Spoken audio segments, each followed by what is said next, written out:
Le premier exercice, vous allez enrouler votre bassin et faire des extensions de genoux. Vous allez en faire 10 et vous allez sentir un travail sur la partie basse de vos abdominaux.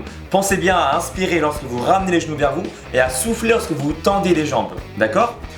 Également, pensez à rentrer le nombril vers la colonne vertébrale pour éviter les douleurs au niveau de votre dos.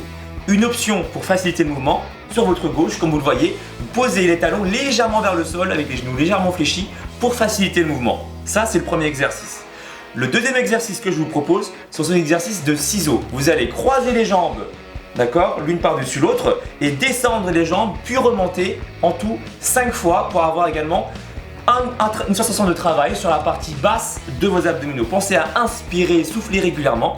Option de facilité pour ceux qui ont un peu plus de mal, gardez les mouvements de ciseaux avec les fessiers décollés et restez dans la position pendant 30 secondes pour ceux qui veulent faciliter ce mouvement, qui n'arrivent pas à descendre complètement les jambes et à remonter complètement. D'accord ? Pensez également à inspirer et toujours à souffler très régulièrement pendant tous les exercices, quoi qu'il arrive.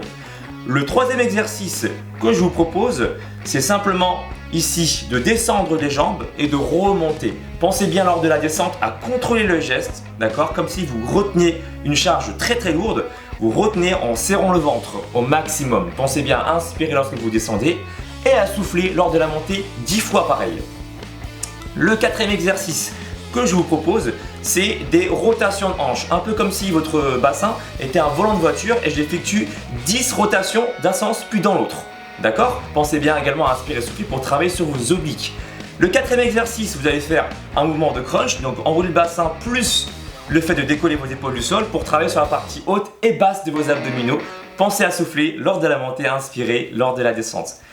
Et le dernier exercice, un exercice de gainage où là je vais chercher les bras le plus loin possible et les jambes donc sur la pointe des pieds pour avoir un travail complet sur la ceinture abdominale. Là je vais rester dans la position 30 secondes, comme vous voyez j'ai un chronomètre, donc j'ai une gym boss plutôt, parce que moi j'utilise gym boss. Vous restez 30 secondes en gainage.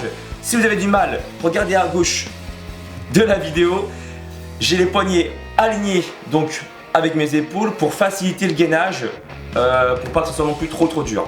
Là vous avez un renforcement sur la partie globale des abdominaux, de la ceinture abdominale pour avoir le ventre bien plat. Et voilà, donc ce circuit là vous allez m'effectuer en tout 4 tours. Laissez le moins de temps possible, le moins de temps de pause possible. Généralement je laisse 30 à 45 secondes de pause. Si vous pouvez enchaîner tous les exercices sans temps de pause, eh ben vous pouvez également le faire. Je vous dis à bientôt pour d'autres vidéos. D'ici là, prenez soin de vous.